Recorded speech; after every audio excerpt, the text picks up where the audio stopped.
de centralité. Il a joué dans le passé, mais il le joue aussi aujourd'hui. Donc Josselin est un pôle de centralité. Voilà, un territoire attractif. Je vous rappelle, JPA quand même, très gros employeur. JPA donc s'agrandit. Je crois que c'est 3200 mètres carrés de surface supplémentaire, donc des emplois supplémentaires. Une entreprise comme JPA, des emplois supplémentaires, mais aussi des départs en retraite importants dans les 2 ans qui viennent. Alors les gens qui partent en retraite, pour ceux qui sont en retraite, on ne quitte pas forcément le territoire, quoi. On s'y sent bien, on a envie d'y rester, mais ces postes-là sont remplacés par des nouveaux arrivants. Et ces personnes-là, il faut les loger. Problématique des entreprises, quand on discute avec JPA ou Mixbuffet, il y a, je dirais, le syndrome des 15-20 minutes de route. Quand on veut fidéliser un collaborateur, employé, quand le temps de route dépasse le quart d'heure ou les 20 minutes, c'est quand même compliqué de le fidéliser au sein de l'entreprise. Donc c'est aussi pour ça qu'on veut développer du logement. On a parallèlement à ça d'autres entreprises. Mixbuffet va agrandir, refaire une usine neuve. Je sais que c'est une vraie chance. Ça va être plus de 150 emplois. On a Lidl aussi qui arrive. C'est 20-30 emplois. Ben, bref, on a le Silgom. Le Silgom se maintient sur Josselin. Le Silgom, c'est la blanchisserie. Donc, elle a quitté le secteur de l'hôpital pour rester sur Josselin. Bref, des exemples comme ça, il y en a quand même beaucoup. Et nous, ici, élus autour de la table, on considère qu'il est important de développer des structures pour pouvoir accueillir les personnes qui vont venir sur notre territoire. Voilà. Je rappelle, et ça il faut l'entendre, parce que finalement, vous savez, on peut être contre tous les projets, on peut être contre un immeuble, ça va me perturber ma vue, on peut être contre un agrandissement d'usine, ça va faire du bruit. Bref, on peut trouver effectivement tous les arguments pour son confort personnel. J'avais mis, peut-être que certains avaient trouvé ça peut-être un petit peu dur ou osé, mais dans un éditorial, je crois que c'était le dernier, j'avais dit qu'il fallait, j'avais écrit qu'il fallait arrêter d'avoir des comportements égocentrés.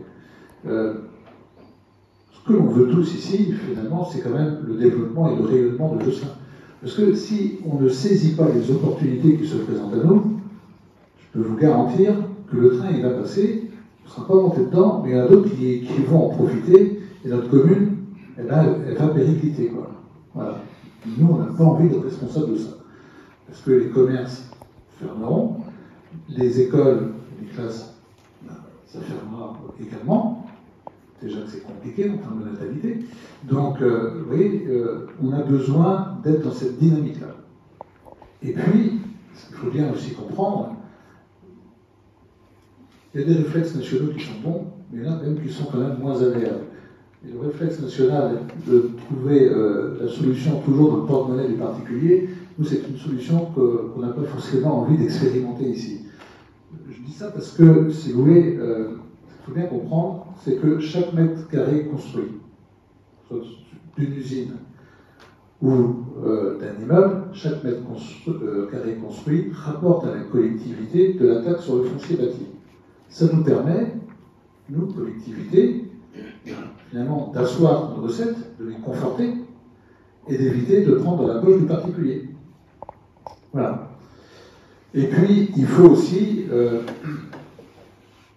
qu'on développe, j'allais dire, une forme d'indépendance au niveau de nos ressources, parce que l'État, voilà, vous suivez l'actualité, l'État projette quand même de faire des économies sur les collectivités de l'ordre de 10 milliards d'euros, quoi. Donc c'est quand même pas neutre. Donc c'est pour ça qu'il faut être assez offensif et volontariste sur ces questions de logement, et puis d'accueil d'entreprises, de supermarchés, tout ça. Après, les gens, ils font ce qu'ils veulent, hein. Ils ont le choix. Voilà. S'ils veulent aller à Lidl, ils vont à Lidl. S'ils ne veulent pas aller à Lidl, ils vont pas à Lidl. Je prends cet exemple-là parce que ça vient comme ça.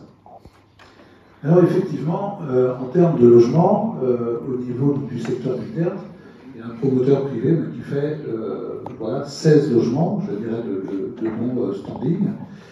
Mais ça répond aussi à une vraie demande. On a des gens qui arrivent, qui prennent un peu d'âge, qui se disent, bon, on a des propriétés qui sont un peu grandes, et puis on n'est plus que deux, ou tout seul, malheureusement, et ça fait quand même assez lourd à entretenir, et voilà, on se verrait mieux dans un appartement.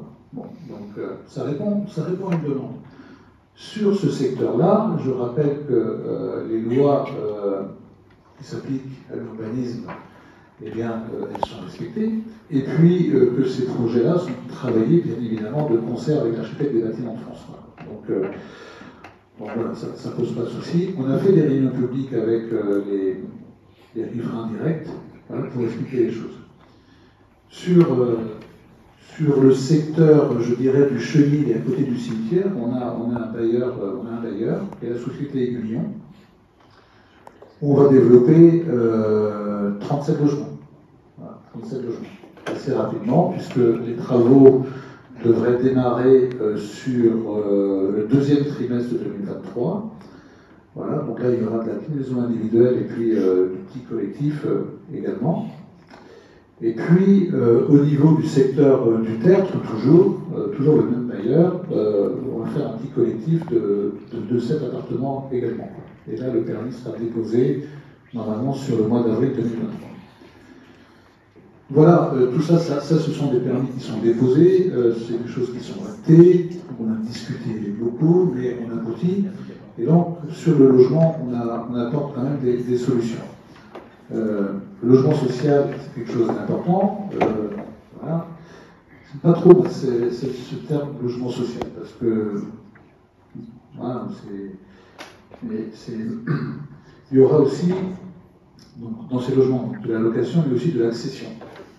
Voilà, il y aura de l'accession à la propriété sur ce type de logement. Et puis, il y a d'autres projets dans les tiroirs. Voilà, sur d'autres secteurs de Josselin, je ne peux pas trop en parler parce que les choses ne sont pas encore abouties, mais sur un autre secteur, il y a une 50aine de logements qui est, voilà, c'est un peu en gestation, et sur un autre secteur, plus vers le centre, une vingtaine de logements en tout. Donc, si vous voulez, Josselin est attractif, ça c'est indéniable, et à nous de veiller à ce que ces projets-là se développent, mais bien sûr en conformité puis en harmonie avec ce qui a déjà réalisé. Mais c'est une nécessité vitale pour la commune, hein, et puis c'est une nécessité, je dirais, pour les entreprises. Voilà, voilà sur ces sujets. Voilà.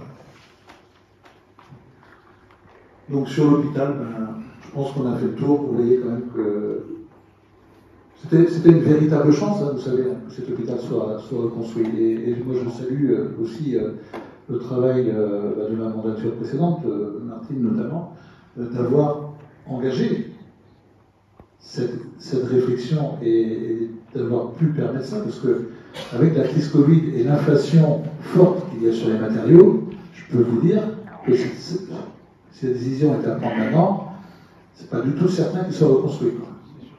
Voilà. Donc, on a des échanges très réguliers avec eux, ça se passe bien. D'un point de vue budgétaire, les choses sont maîtrisées. Donc, voilà. Et puis surtout, ils sont dans les temps, parce que c'est un exploit. Voilà ce qu'on pouvait dire. On va laisser